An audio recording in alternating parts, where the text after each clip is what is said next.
रास्ते कभी ख़त्म नहीं होते, बस लोग हिम्मत हार जाते हैं। पेड़ की टहनी पर बैठा पक्षी कभी टहनी टूटने से नहीं डरता, क्योंकि उसे विश्वास उस टहनी पर नहीं, अपने पंखों पर होता है। उसे इस चीज़ का बहुत अच्छी तरह नॉलेज होता है कि कभी भी टहनी टूट सकती है, लेकिन मैं हमेशा अलर्ट रहूं। आज की स्टोरी हमारी बेस करती है इसी टॉपिक पर। सबसे कीमती चीज़ क्या है। एक बार की बात है, एक लेक्चरर अपने क्लास में एंट्री करते हैं। जैसे ही वो एंट्री करने चलते हैं, देखते हैं कि बच्चे आपस में एक दूसरे से मस्ती मजाक कर रहे हैं। मतलब अपने सब्जेक्ट से लेकर के, अपनी चीज़ों को लेकर के उनके पास कोई वैल्यू नहीं है, उस चीज़ को समझ ही नहीं पाते। मतलब वो सिर्फ टाइम वेस्ट कर रहे हैं। उनके मन में एक छोटा सा विचार आता है, सोचते क्यों ना आज हम कुछ डिफरेंट तरीके से स्टडी करें। और फिर वो क्लास में एंट्री करते हैं और जैसे ही एंट्री करते हैं पूरी क्लास साइलेंट हो जाती है। उसके बाद टीचर बोलते हैं आज हम एक बड़े यूनिक तरीके से स्टडी करेंगे, कुछ डिफरेंट सा। डेली तो हम सब्जेक्ट पढ़ते ही हैं, लेकिन आज सब्जेक्ट से हट करके कुछ स्टडी करते हैं।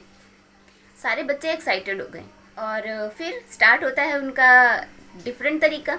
और वो अपनी जेब में हाथ डालते हैं और एक नोट निकालते हैं। वो नोट 500 रुपये का था। फिर सभी बच्चों से पूछते हैं कि इसे कौन कौन लेना चाहेगा। पहले तो सारे बच्चे उनको बहुत ध्यान से देखते हैं कि ये क्या हो रहा है। सर होते हैं, वो कहते हैं कि मैं सीरियस हूँ, कौन कौन इसको लेना चाहेगा। एक एक करके सारे बच्चे अपना हाथ उठाना शुरू करते हैं। उसके बाद जब सभी बच्चे हाथ उठा लेते हैं तो फिर जो सर होते हैं उस नोट को पूरा हाथ में ऐसे ले करके पूरा उसे ख़राब कर देते हैं। मीन्स उसको मुट्ठी में बांध करके खूब दबा देते हैं, उड़ जाता है। मीन्स बहुत ज़्यादा उसमें रिंकल्स आ जाते हैं। उसके बाद फिर से वो सेम क्वेश्चन करते हैं कि अब इस नोट को कौन लेना चाहेगा। उसके बाद फिर से सारे स्टूडेंट्स अपने अपने हाथ खड़े करते हैं। एक टाइम ऐसा होता है कि सभी हाथ खड़ा कर देते हैं। टीचर ने सारी चीज़ें देखी और उसके बाद फिर से उसने नोट को इस बार ज़मीन पे गिराया और ज़मीन पे गिराने के बाद उसको पैरों से कुचल दिया। अब उस नोट की हालत तो एकदम बदतर हो चुकी थी। उस नोट की हालत बहुत ज़्यादा ख़राब थी, बहुत ही ज़्यादा। फिर उसके बाद उस टीचर ने उस नोट को उठाया और फिर से पूछा कि अब इस नोट को कौन कौन लेना चाहेगा। तो इस बार क्या था, सेम रिज़ल्ट आना था।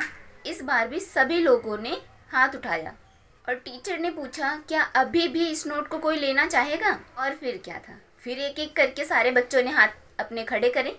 उसके बाद टीचर ने बोला कि अब आप इसको क्यों लेना चाहते हो।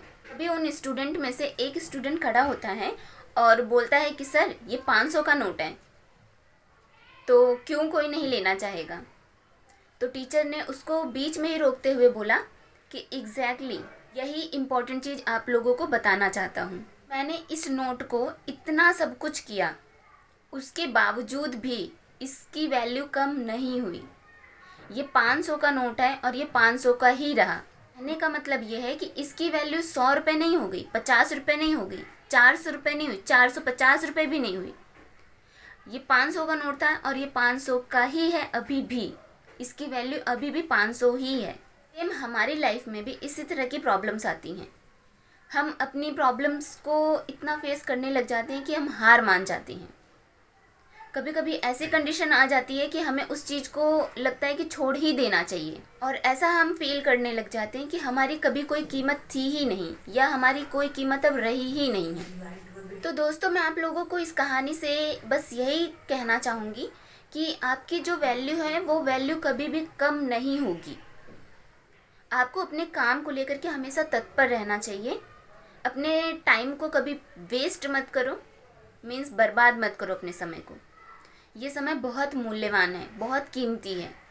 अगर एक बार आपने इसको वेस्ट कर दिया तो कभी दोबारा नहीं मिलेगा।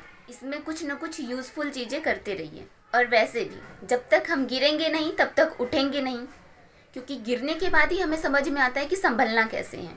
तो दोस्तों, इस कहानी से आपने क्या सीखा कमेंट करके ज़रूर बताइएगा। और अभी तक आपने मेरा चैनल सब्सक्राइब नहीं किया है तो लाइक, सब्सक्राइब, शेयर करना ना भूलें। इसी के साथ मैं अपना वीडियो समाप्त करती हूँ। फिर मिलते हैं नए टॉपिक के साथ, नए वीडियो के साथ और नए स्टोरी के साथ। तब तक के लिए हंसते रहिए, मुस्कुराते रहिए और देखते रहिए मेरा यूट्यूब चैनल। जय हिंद।